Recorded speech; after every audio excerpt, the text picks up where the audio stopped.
Assalamualaikum warahmatullahi wabarakatuh. Perkenalkan, nama saya Linda Fitihani, NPM 21016. Saya akan menjelaskan teori dan analisis permintaan dari tugas ekonomi manajemen.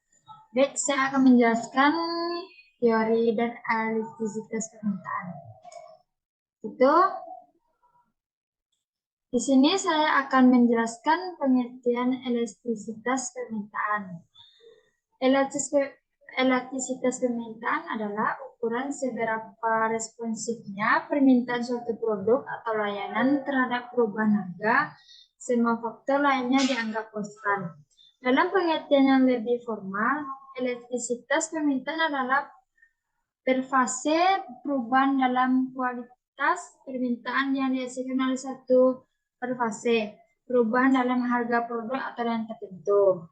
Maksudnya, jika suatu produk atau layanan memiliki elastisitas permintaan yang tinggi, maka permintaan yang responsifnya terhadap perubahan harga, artinya jika harga produk naik, maka jumlah produk yang dibeli akan turun secara signifikan.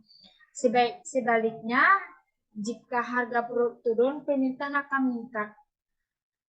Permintaan itu juga sementara itu, jika suatu produk atau layanan memiliki elastisitas permintaan yang rendah, maka permintaan tidak terlalu responsif terhadap perubahan harga. Artinya, jika harga produk naik, jumlah produk yang dibeli tidak akan turun sebegitu signifikan. Begitu juga dengan harga yang turun, permintaan tidak akan meningkat secara signifikan. Elastisitas permintaan yang penting untuk dipahami oleh produsen dan pasar dalam menentukan harga final produk dan strategi pemasaran yang sangat tepat. Next, ini baik saya akan menjelaskan bagaimana cara menghitung koefisien permintaan. Analisis permintaan. EP P1 per Q1 dikali delta Q dikurang delta P. Sedangkan EP itu elastisitas permintaan. P harga barang, Q quantity harga yang diminta atau ditawarkan. Sedangkan EP reach elasticity. Q delta Q selisih perubahan kuantitas yang diminta atau ditawarkan. Baik, saya akan mencontohkan sebuah soal analisis permintaan. Diketahui harga satu barang 4.000, jumlah yang diminta adalah 10 ton. Ketika harga naik menjadi 4.500, jumlah harga yang diminta akan menurun menjadi 8 ton. Tentukan analisis permintaan. Nah, sebelum kita menjawab, kita harus mencari delta Q dengan delta P. Untuk mencari delta Q, rumusnya adalah Q2 dikurang Q1, sedangkan delta P, P2 dikurang P1. Delta Q-nya sama dengan yang tadi kan 8 ton dikurang 10 ton, hasilnya min 2.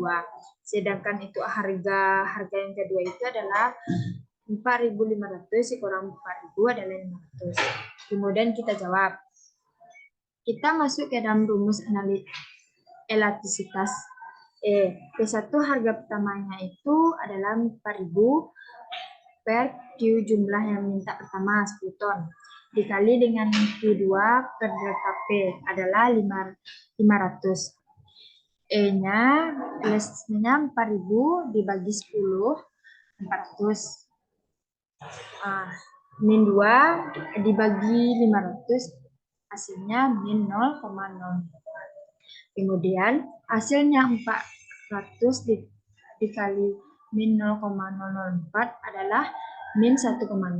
Nah, Jika pembahasan analitisitas ini jika hasil akhirnya negatif, maka simbol negatifnya dihilangkan saja menjadi 1,6.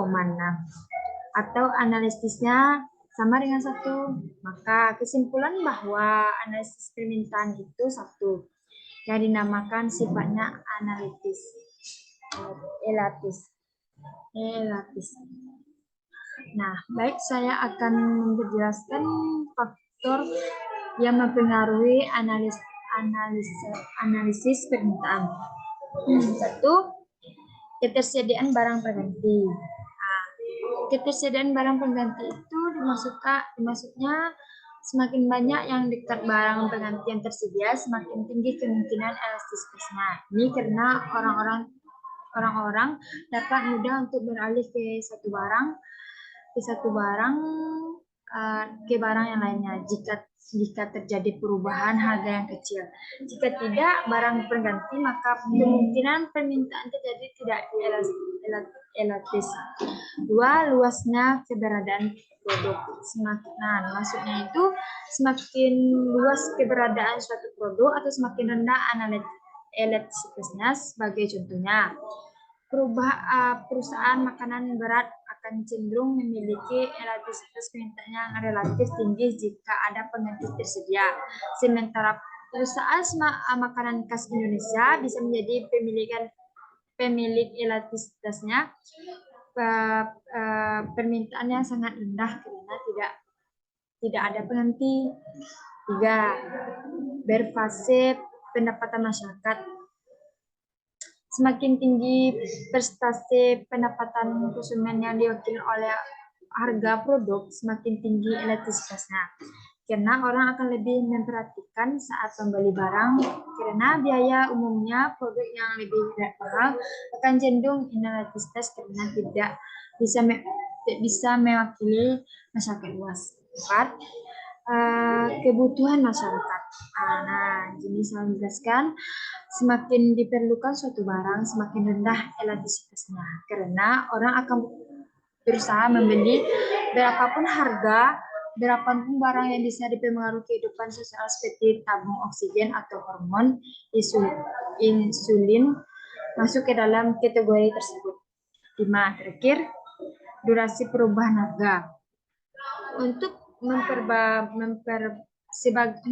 sebagai besar barang serta produk seperti BBM atau sembako, semakin lama perubahan harga berlangsung, semakin tinggi kemungkinan elastisitasnya. Karena semakin banyak konsumen menemukan bahwa mereka memiliki waktu yang cenderungnya untuk mencari. Sekian dari presentasi saya. Kalau salah, sama saya akhiri. Assalamualaikum warahmatullahi wabarakatuh.